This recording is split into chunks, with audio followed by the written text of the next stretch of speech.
안녕하십니까. 김종래 TV의 김종래입니다. 어제 민주당의 송영길 대표가 참석한 가운데 민주당 성년이날 기념 20대 젊은이들 초청 간담회가 열렸습니다. 여기서 참석한 20대 청년들로부터 쓴소리가 쏟아졌다고 합니다. 예전에는 친구들끼리 얘기할 때 자유한국당, 그러니까 지금의 국민의힘이 전신이죠. 그쪽을 지지하느냐, 아직도 지지하느냐 이렇게 논려대는데, 요즘에는 아니 너는 아직도 민주당을 지지하느냐 이런 비아냥의 얘기들이 오간다고 합니다. 또는 민심을 좀 받아들일 줄 알아야지 왜 민심에게 자꾸 국민들에 가리키려고 드느냐. 뭐 얘기하면 뭐 좀 베낄 것 같다 이런 생각 안 든다. 저거 혹시 보여주기식 하는 거 아닌가? 이런 생각 좀 들으니까 이런 것 좀 안 드리겠으면 한다. 안에 성토가 쏟아졌다고 합니다. 이런 젊은 세대들이 갖고 있는 이 정권에 대한 불만이 굉장히 많습니다.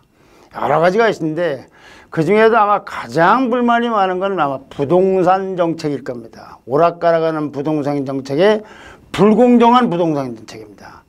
사실 이 정부가 들어서 25번이나 대책을 내놓았다고 하지만 그거 가만히 보면요. 왜 25번을 내놓냐면 안 되니까 그런 거예요. 그러니까 뭐냐. 결국은 백성들을, 국민들을 가리키려고 들은 겁니다. 뭘로? 이념의 잣대로. 민주당 소속에 있는 서울 지역의 구청장들도 아마 이번 보궐선거를 치르면서 아, 민심이 이렇구나라는 걸 알고 있었던 것 같아요. 그래서 어제 바로 같은 날 민주당 이 부동산 대책 특위가 있습니다.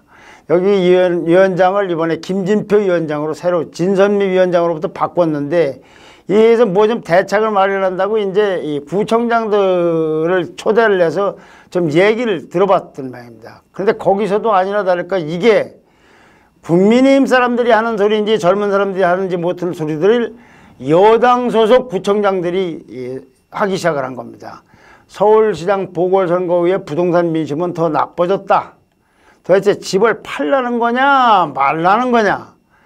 이게 지금 내고 있는 게 우리가 지금 세금을 내라는 거냐 벌금을 내라는 거냐 너 같은 주민들 항의가 쏟아지고 있다. 오세훈 국민의힘의 서울시장이 재건축 의지를 보이는데 정부도 좀 적극적으로 임했으면 좋겠다. 부자라는 게 뭐냐 도대체. 부자의 개념을 다시 생각해야 된다. 우리 정부가 생각하는 부자 이거 잘못된 거 아니냐 이런 등등의 뉘앙스를 가진 아우성들이 나왔다고 합니다. 근데 이런 소리 젊은이든지 현장에서 민초들의 뜻을 잘 파악할 수 있는 집권당의 서울시 구청장들까지 이렇게 아우성을 치고 있지만 집권 친문 세력은 여전히 마의동풍입니다.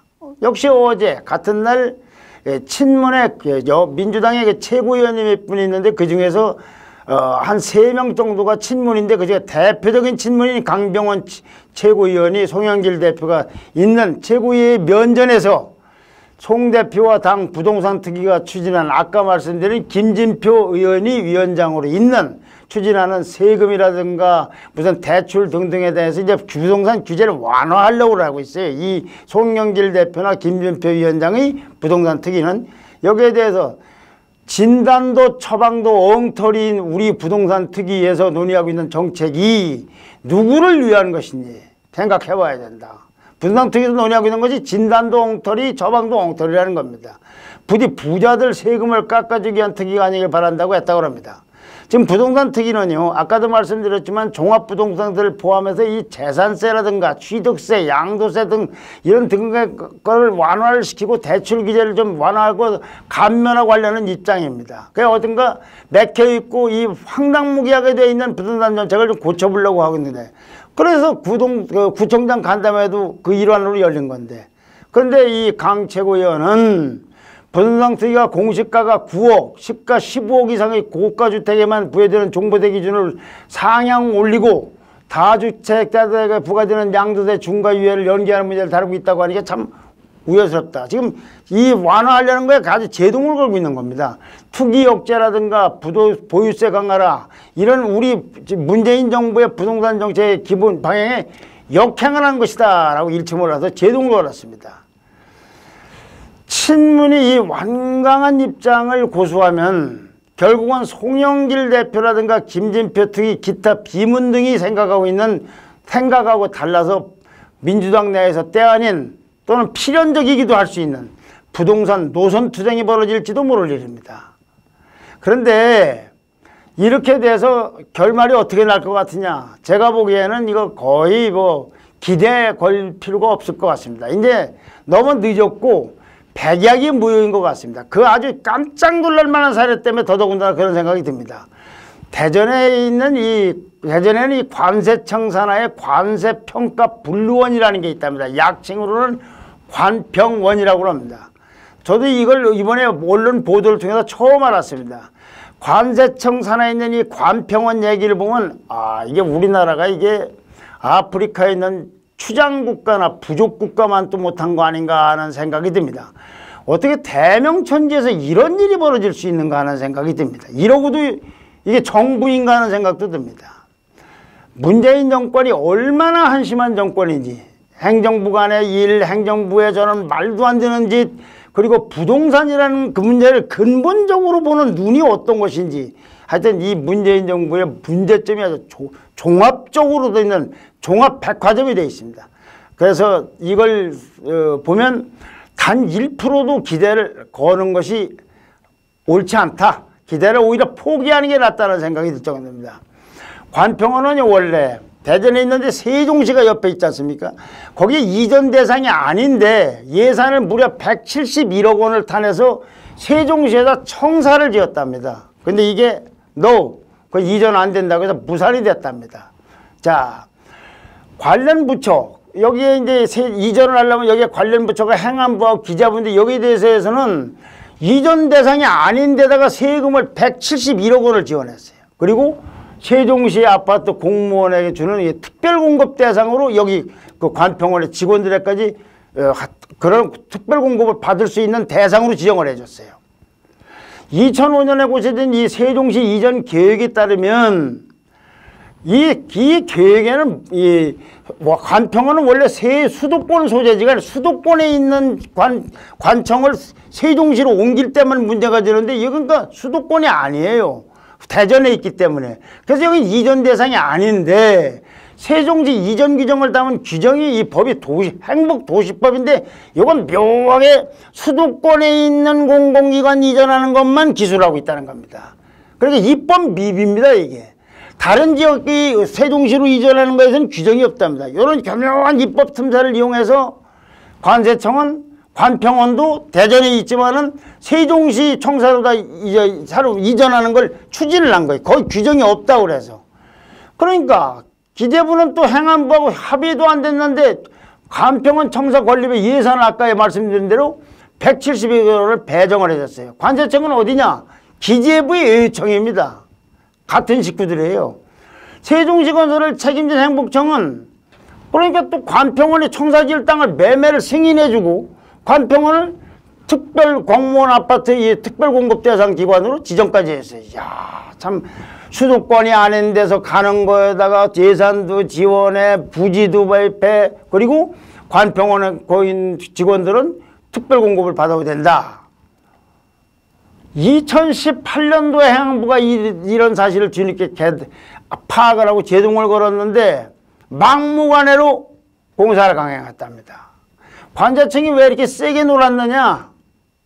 관평원하고 관세청장이 검사 출신이었는데 그때 관세청이 왜 대한항공의 그 조씨 일가들 거기에 뭐 밀순이 어쩌래도 거기 압수수색하는 등 아주 굉장히 기세등등할 때였습니다. 이 관세청장이 이 검사 출신의 실세였다고 합니다.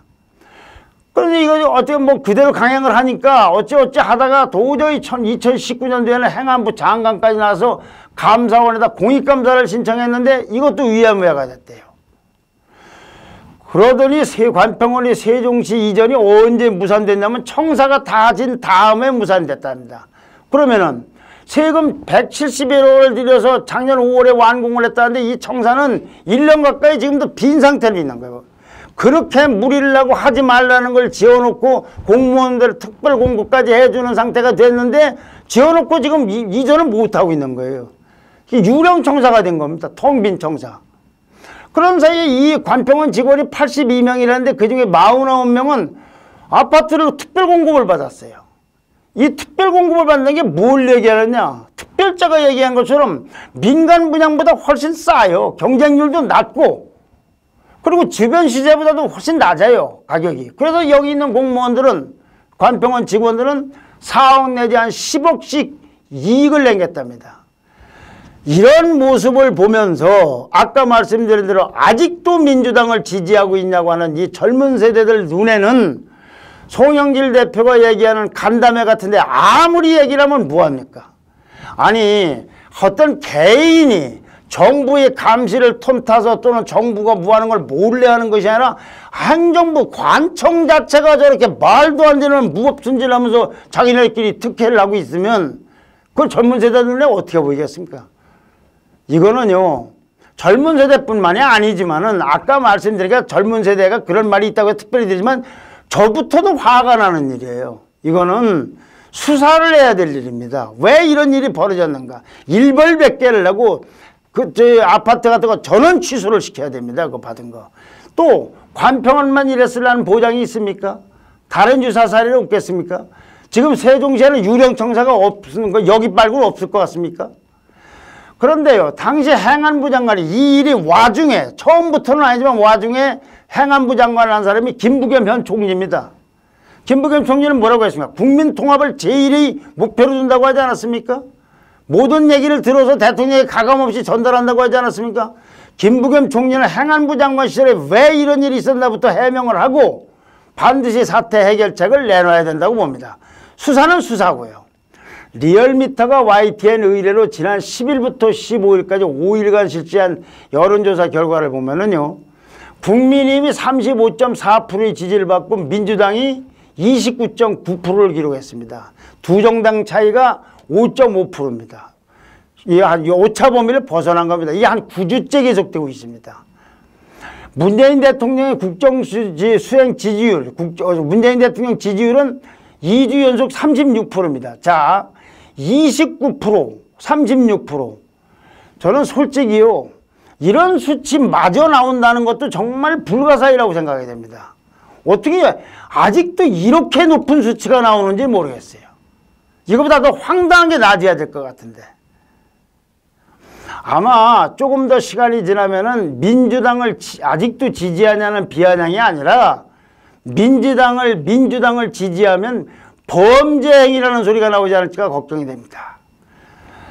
오늘은 그 젊은 세대의 아우성이 초점이 되고 있는 가장 분노하고 있는 부동산 문제에 대해서 친문은 어떤 생각을 했고 문재인 대통령이 이끄는 이 정부에서는 얼마나 이제 정말 억장이 무너지는 일들이 이렇게 벌어졌는가.